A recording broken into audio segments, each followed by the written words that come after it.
soit béni, ton nom soit glorifié. Grâce infinie, magnifique.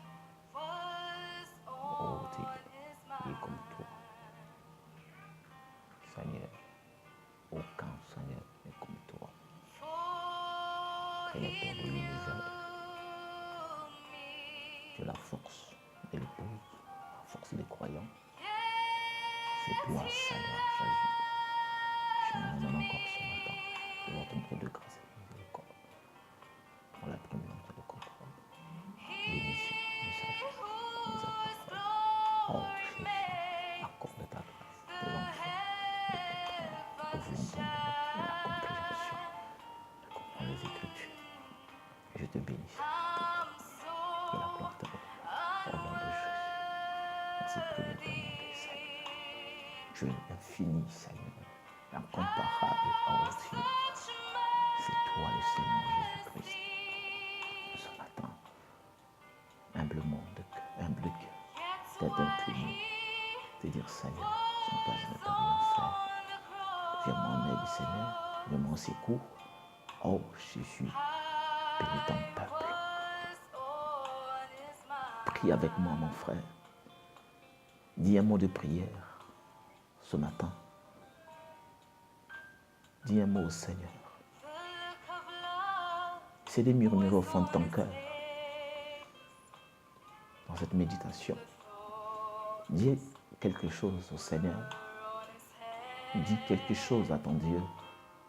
Il a prêté son oreille, prêt à t'entendre, prêt à t'écouter, Seigneur. Merci. Merci Jésus. Dieu l'infini, l'incomparable. C'est toi, Seigneur. Il est écrit, tu es sûr, personne ne peut te surmonter, plus bas, personne ne peut te renverser, plus large, et personne ne peut te contourner. Tu es le Seigneur Jésus, le Dieu Tout-Puissant, le grand lycée, le consolateur, c'est tout le Seigneur Jésus. Viens ce matin parler à tes enfants. Viens ce matin révéler, oh Dieu, ta conduite. Oh Dieu, ce matin, je m'en demande seulement. Merci Jésus-Christ, le Dieu véritable, se révéler, Seigneur, en ces derniers jours, sous la forme d'un être humain. Oh Père, afin de révéler sa parole, de la rendre réelle. Oh Jésus, Père, nous avons vu les Écritures qui étaient la Bible, oh, s'imprimer dans la vie d'un homme. Il est écrit, ceux qui ont vu ont reçu le pouvoir de voir, Seigneur. Merci pour cette grâce infinie, pour ta gloire au nom de Jésus. Je t'ai ainsi prié dans l'ordre. Merci. Merci Jésus-Christ. Merci Seigneur. Merci. Merci Jésus. Merci mon roi. Si tu es malade, mon frère, si tu es malade, ma soeur, il y a quelque chose qui te dérange. Tu es affligé dans ton cœur. Le chagrin envahit ton esprit. Lève tes mains ce matin. Commence déjà à glorifier le Seigneur. Commence à dire merci Jésus. Commence à dire gloire à Dieu pour la victoire. Que Satan ne t'empêche d'adorer le Seigneur ce matin. Qu'aucun esprit, même si tout l'enfer est sur toi, même si tous les démons tombent sur toi, mon frère, avec le peu de souffle qui te reste, glorifie ton Dieu, glorifie le Seigneur. Comme ce matin, les oiseaux ont chanté, les oiseaux ont glorifié le Créateur, frère bien-aimé. À combien de plus fortes raisons, toi qui Dieu a donné son âme, qui à Dieu a donné une âme, une conscience, lève tes mains ce matin, dis gloire à Dieu, dis merci Seigneur pour la vie, car nombreux voulons en profiter comme toi. Bénis Dieu. Merci Seigneur. Merci Jésus. Tu es l'alpha, tu es oméga, Seigneur. Tu es le commencement et la fin. Tu es la pierre de jasmin et le sardoine. Tu es le commencement, Seigneur, de toutes choses, Père bien-aimé. Avant toi, il n'y avait point de Dieu, et après toi, il n'en aura pas un Dieu comparable à toi. Tu es le suprême, Seigneur. Je bénis ton nom ce matin. Prends ta parole avec nous, Seigneur, ce matin. Prends ce moment d'exhortation ce matin sous ton contrôle, Seigneur. Quelque chose qui peut bénir quelqu'un, Père. Une parole, ô Dieu, qui peut bénir quelqu'un, Seigneur. Une parole, bien-aimé, notre Père, qui peut changer la vie de quelqu'un, Seigneur Jésus. Une parole inspirée ce matin, Seigneur, qui peut consoler la vie d'une personne, ô Dieu, qui a perdu de l'espoir de vivre, Seigneur, d'espérer, ô Roi.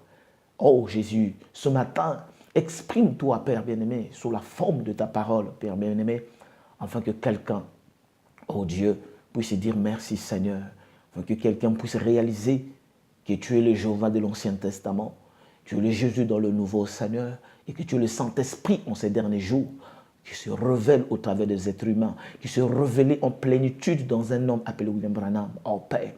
Oh Père bien-aimé, et nous croyons que le même esprit, la même colonne de feu, oh Jésus mon roi, est ici afin de conduire les auxiliaires, Père bien-aimé, afin de révéler, oh Dieu, le plan réel de la rédemption. Bénis-nous ce matin, bénis-nous Seigneur Jésus, que la gloire, l'honneur, la puissance te soient rendues à toi qui les mérites, dans le parfait glorieux nom de notre Seigneur Sauveur Jésus-Christ, nous t'avons ainsi prié. Amen.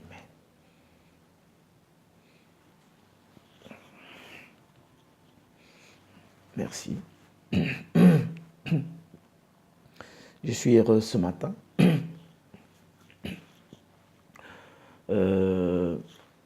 d'être ici avec vous pour partager un moment avec le Seigneur dans la parole. Donc je prie que le Seigneur Jésus-Christ vous bénisse richement et qu'il vous accorde quelque chose que moi je ne connais pas, ce dont vous avez besoin. Lui connaît nos cœurs.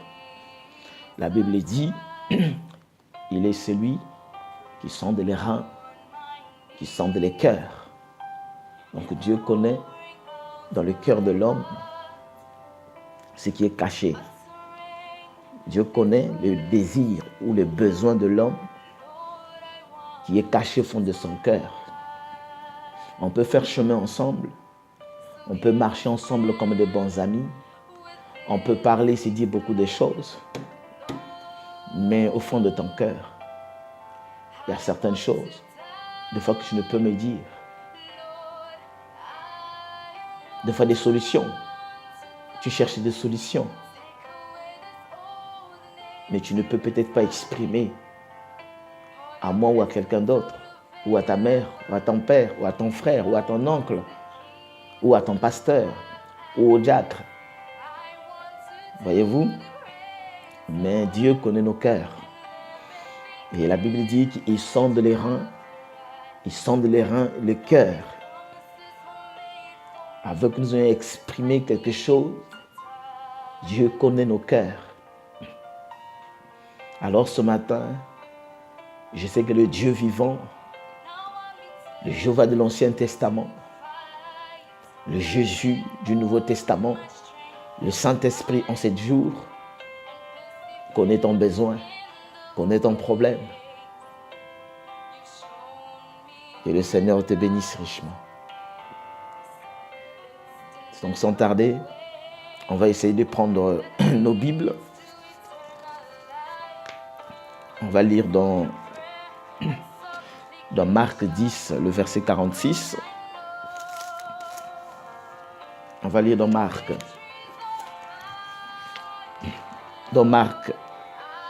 10 au verset 46. Écoutez ce qui est dit. Ils arrivèrent à Jéricho. Et lorsque Jésus sortit avec ses disciples et une assez grande foule, le fils de Timée, Bartimée, mendiant, aveugle, était assis au bord du chemin.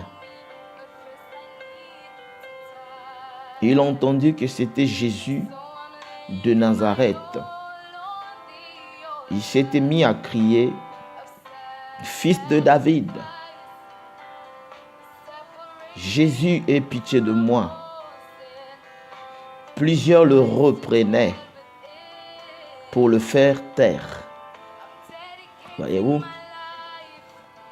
Plusieurs le reprenaient pour le faire taire.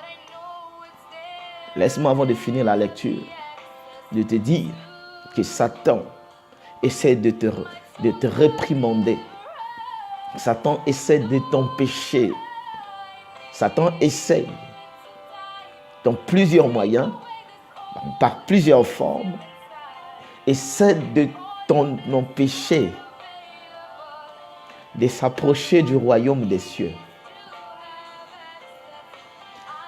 Satan essaie de faire de son mieux, de t'éloigner de la présence de Dieu. Et par là, je vais dire ceci, dans plusieurs formes. Soit ton mari, il ne veut pas que tu ailles à l'église. Il ne veut pas t'entendre chanter dans la maison les cantiques célestes.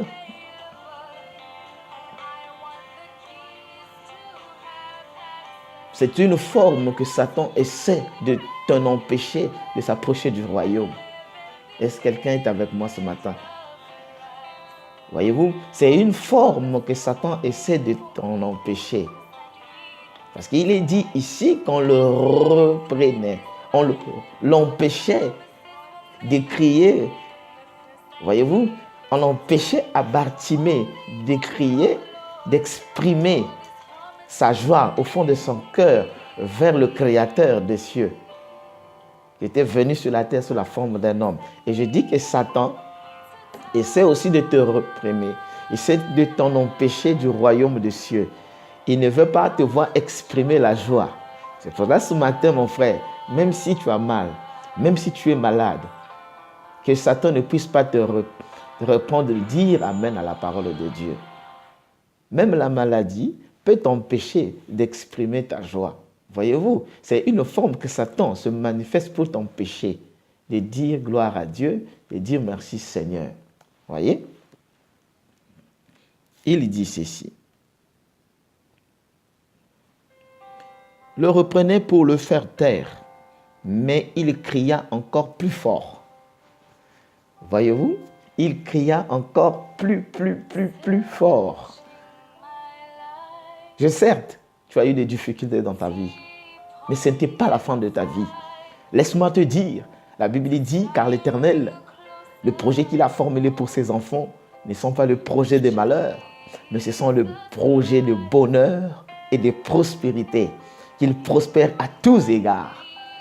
Je te déclare ce matin que tu prospères à tous égards parce que c'est la parole éternelle de Dieu. Aucun homme ne l'a dit. La Bible dit que la parole des hommes soit reconnue comme un mensonge. Ceux qui te repriment, que leur parole soit reconnue comme un mensonge. Et de toute façon, c'est le mensonge. Vous voyez, ce que nous voyons avec nos yeux, c'est un mensonge. Voyez-vous? Alors Satan essaie de t'empêcher de glorifier le Seigneur. Alors quand il t'empêche, essaie de crier plus fort. Parce qu'ici il est dit qu'on le reprenait pour le faire taire, pour l'arrêter de crier. Il dit, mais monsieur, mais arrête de crier. Et la Bible dit ceci, mais il criait beaucoup plus fort. Fils de David, aie pitié de moi. Jésus s'arrêta. Même si tu es malade ce matin, dis toujours gloire à Dieu. Continue à prier, continue à exprimer la joie de Dieu. Il y aura un jour, Jésus va s'arrêter. Il y aura un jour, la parole va te saisir. Il y aura un jour, le Saint-Esprit va te saisir. C'est l'arrêt de Dieu. Et dit, appelez-le. Ils appelèrent l'aveugle en lui disant, prends courage, lève-toi. Est-ce que quelqu'un peut me donner un amen? Est-ce que quelqu'un peut dire amen à la Bible? Est-ce que quelqu'un peut dire merci Seigneur pour la parole? En lui disant, prends courage, lève-toi. Et ils appela l'aveugle. Et il rappela. L'aveugle jeta son manteau et se levant d'un bout, vint vers Jésus. Jésus, prenant la parole, lui dit, que veux-tu que je fasse? Rabouni, qui veut dire maître, lui répondit l'aveugle, que je recouvre la vue. Que je recouvre la vue. Jésus lui dit, va, ta foi t'a sauvé. Est-ce que vous voyez l'écriture? Jésus dit, lui dit, je veux recouvrir la vue. Jésus dit, va, ta foi t'a sauvé. Or, le sauver ne veut pas dire recouvrir la vue, mais le sauver parle du salut. Est-ce que quelqu'un peut me dire amen? Or, le salut est lié à la vue. Est-ce que quelqu'un peut dire amen à la parole? Est-ce que quelqu'un peut dire merci Seigneur? Parce qu'ici, Jésus dit, va, car ta foi t'a sauvé. Oh, merci Seigneur pour ce matin. Merci Jésus pour ta parole. Il dit, va, car ta foi t'a sauvé. Voyez-vous? Or, Jésus n'a pas dit ici, car ta foi t'a ouvert les yeux, mais car ta foi t'a sauvé. Or, quand on parle de sauver, c'est sodezo. Voyez-vous, sodezo a deux mots. Quand on parle du salut, on parle de la guérison de l'âme et la guérison de la chair. Voyez-vous, or lorsqu'on parle de la guérison de l'âme, c'est le salut de la vie éternelle. C'est ça qu'on appelle la guérison. C'est aussi une forme de guérison. Voyez-vous, parce qu'il y en a aussi qui sont dans cet état qu'on appelle l'amnésie. Et voyez, vous allez arriver d'accord avec moi que l'amnésie, c'est un état ou un mauvais esprit qui peut se saisir de votre intérieur. Voyez-vous, alors quand l'intérieur est affecté, alors il projette des rayons lumineux dans tout le corps. Voyez-vous? Mais là, Jésus dit ceci, car va, ta foi t'a sauvé. Pas que ta foi t'a ouvert les yeux, mais ta foi t'a sauvé. Voyez? Pas seulement que Christ, Dieu, Jésus voulait l'ouvrir les yeux, mais Jésus, quand il a regardé, il a vu que c'était le fils de la sémence royale d'Abraham. Voyez-vous? Or, la vie éternelle est sélectionnée par les semences royales d'Abraham. Or, toutes les semences royales d'Abraham hériteront. Voyez-vous, lui là, Bartimée était l'un aussi de la descendance d'Abraham. Or, Jésus dit, pas que tu as recouvert la vue, mais pas seulement que je te donne le recouvrement de la vue physique, mais je te donne aussi le salut. Donc, la guérison de l'esprit et la guérison de l'âme. Voyez-vous, c'est ça qu'on appelle le salut. Est-ce que quelqu'un peut dire amen? Il dit, aussitôt, il recouvra la vue. Ensuite, Jésus et suivit Jésus dans le chemin. Que le Seigneur bénisse la lecture de sa parole. Je vais lire dans Apocalypse 3, au verset 17.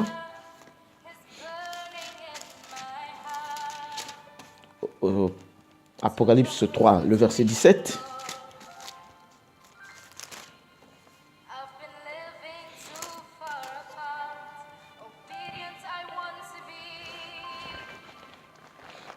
Bon, je vais prendre le verset 14 jusqu'au verset 17.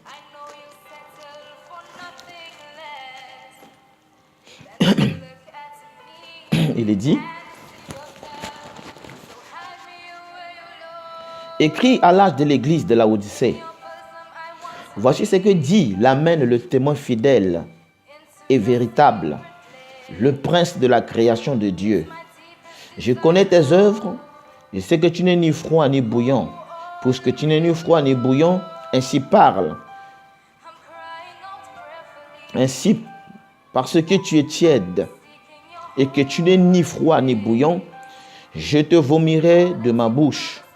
Parce que tu dis que je suis riche et je me suis enrichi je n'ai besoin de rien. Parce que tu ne le sais pas que tu es malheureux, misérable, pauvre et aveugle. Voyez-vous? C'est là où ça attire plus mon attention. Donc, on va essayer de mettre notre pensée ici. Parce que je suis riche. Il dit, je me suis enrichi. Je n'ai besoin de rien. Ça, c'est l'âge qui parle. Et Dieu dit, parce que tu ne le sais pas que tu es malheureux, misérable, pauvre, aveugle et nu. Je te conseille d'acheter de moi de l'or éprouvé par le feu, afin que tu deviennes riche et que des vêtements blanches, afin que tu sois vêtu et que la honte de ta nudité n'apparaisse pas. Un collier pour oindre tes yeux. Que Dieu bénisse la lecture de sa parole.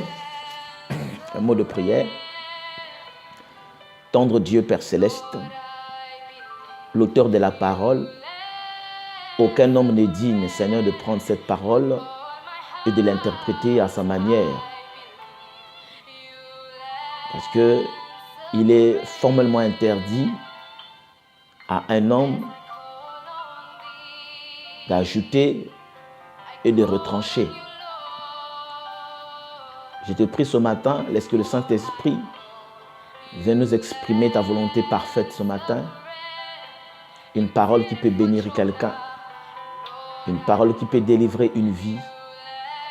Oh Dieu, écarte-moi encore une fois du chemin, Seigneur.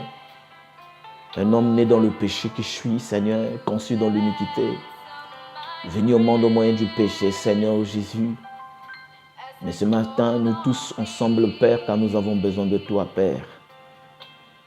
Affranchis-nous, Seigneur. Oh Dieu, accorde-nous ce dont nous avons besoin ce matin, dans ta présence, dans le nom de Jésus. Ajoute les bénédictions de ta parole, car nous te l'avons ainsi demandé, au nom de Jésus-Christ, notre Dieu. Amen. Merci.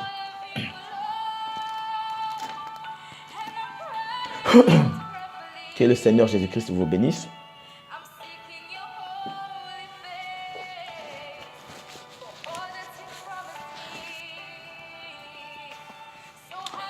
Alors, ce matin, je vais essayer de partager avec vous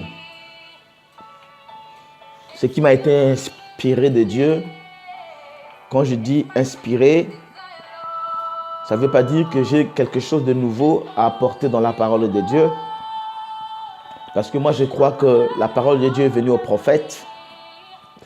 Et j'ai toujours répété que le prophète est le révélateur de la parole divine. Sans un prophète, la parole est cachée. Sans un prophète, on n'est pas sûr d'hériter la vie, le salut. Je le répète, sans un prophète. Ça peut peut-être choquer des gens d'entendre ça parce qu'on nous dit que Jésus est venu, il nous a sauvés, le salut est venu, le salut est racheté, ceci, cela. Mais la Bible nous montre réellement que la parole de Dieu ne vient qu'au prophète. Vous voyez ? Un prophète est celui qui révèle la parole pour un âge. Un prophète n'est pas Dieu. Un prophète n'est pas le Seigneur Jésus. Un prophète ne peut pas être égal à Dieu.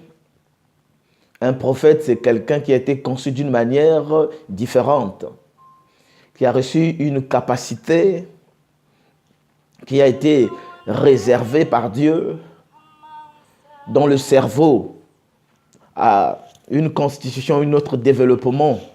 Et Dieu lui donne un sens élevé dans le spirituel, dans la compréhension de la parole.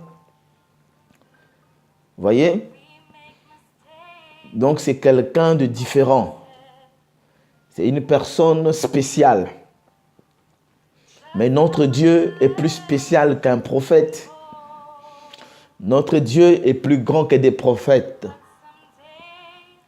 La Bible dit, car toutes les prophéties et les lois et les prophètes se sont accomplis dans sa vie.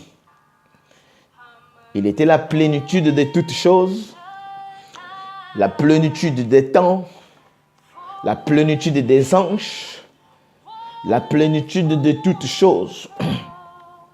C'est notre Seigneur Jésus-Christ.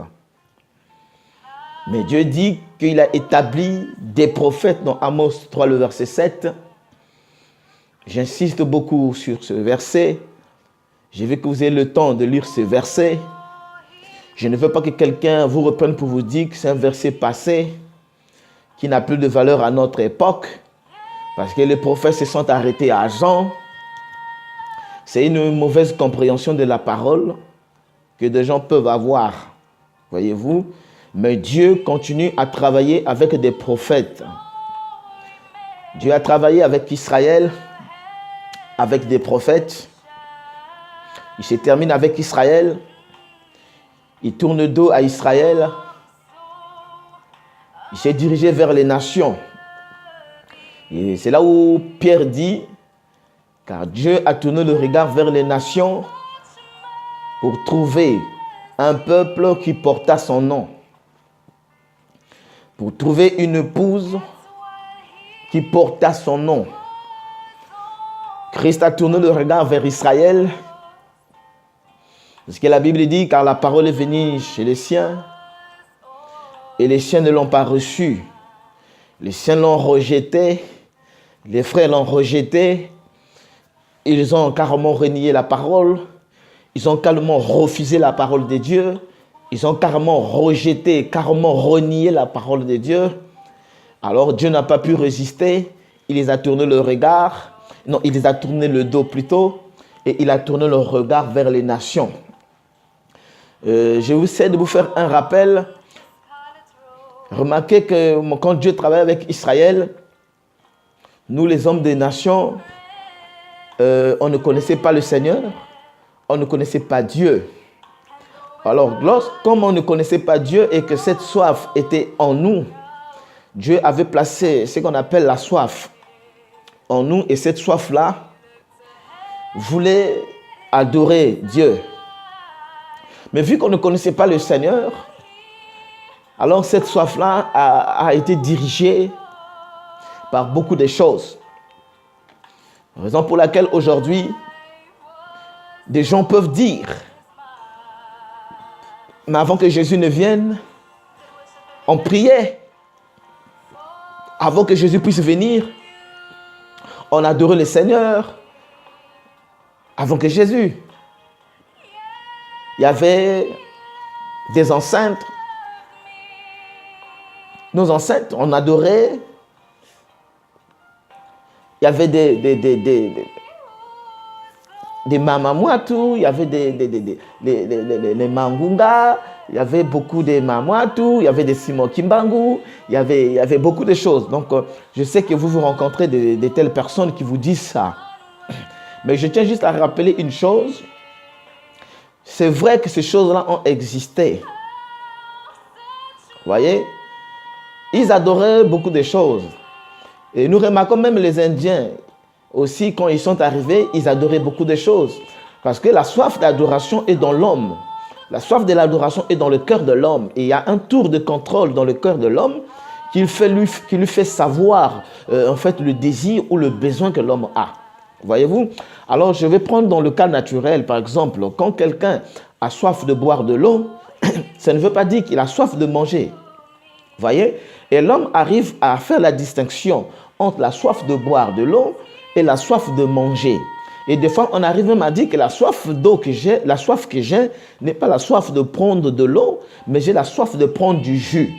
Voyez-vous? Et ceux qui ont l'habitude d'aller dans, qui n'ont pas encore eu la grâce de Dieu, qui sont encore en train de prendre de l'alcool, ils savent que c'est le désir qu'ils ont. Ils veulent prendre de l'alcool. Voyez-vous? Donc, je vais dire que Dieu a créé l'homme et dans l'homme, il a mis ce qu'on appelle le tour de contrôle. Et ce tour de contrôle-là, ça peut dire c'est comme un champ magnétique. Hein, pour vous donner un exemple, comme un champ magnétique. Alors, quand ce tour de contrôle se met en mouvement, en fait, il essaie de tourner le corps humain ou l'intérieur de l'être humain où il essaie de tourner. Alors, quand il tourne, il voit le vide. Et quand il voit ce vide-là, il exprime ce vide-là. Voyez-vous, c'est comme un détecteur.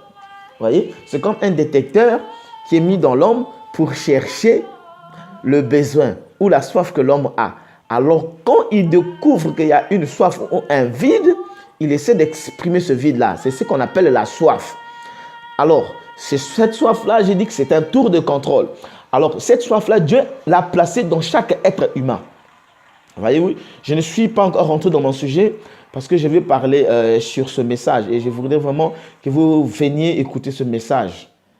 Voyez-vous, donc je vais essayer de parler sur l'aveuglement et entre parenthèses, le pouvoir de la compréhension. Donc c'est un message qui m'a été inspiré. Donc c'est sur l'aveuglement et le pouvoir de la compréhension. Donc je mets entre parenthèses le pouvoir de la compréhension. Voyez-vous, l'aveuglement c'est autre chose. La compréhension aussi, c'est autre chose, voyez.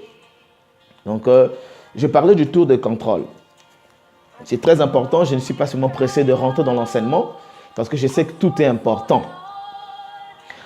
Voyez. Alors, ce tour de contrôle-là, il vous fait savoir ce dont vous avez besoin. Alors, par exemple, je sens que j'ai soif de l'eau, je ne veux pas le prendre le coca. Voyez-vous. Et quand je veux prendre le coca, j'aurai l'impression que la soif n'est plus. Voyez-vous? En fait, elle va essayer de me donner un peu de l'équilibre ou essayer de me stabiliser, mais c'est un mensonge en fait. Voyez-vous? C'est un mensonge, ce n'est pas une réalité, ce n'est pas la vérité, mais il va essayer de me calmer. Ce n'est pas que la soif est partie, mais il me calme. Il essaie de me mettre dans un état latent, il essaie de mettre cette soif dans un état caché. Mais elle est là. Vous voyez? Vous voyez, elle essaie de cacher, mais la soif est toujours là. Alors, quand quelques temps plus tard, je vais essayer de me promener ou parler avec des gens, essayer d'oublier que j'avais la soif d'eau, que j'avais essayé de cacher ou de mentir au travers de jus ou au travers d'un coca ou au travers d'une boisson quelconque. Voyez-vous, cette soif-là, comme elle n'est pas effacée, elle est toujours là, cette soif est toujours cachée, alors, à un moment donné, la soif va commencer à remonter. Est-ce que quelqu'un peut dire merci Seigneur pour cela? Donc la soif va commencer à remonter parce que j'ai pris quelque chose ou j'ai pris quelque chose qui était contraire à ce dont demandait la soif de mon âme ou ce dont demandait la soif de mon esprit. Voyez-vous? Et la même chose arrive. Or que le cœur de l'âme est constitué de deux sens. Soit c'est la foi, soit c'est le doute. Et la foi ou l'âme, il faut la nourrir de la vraie parole. L'âme ne demande que la vraie parole. Or, si vous ne donnez pas la vraie parole à l'âme,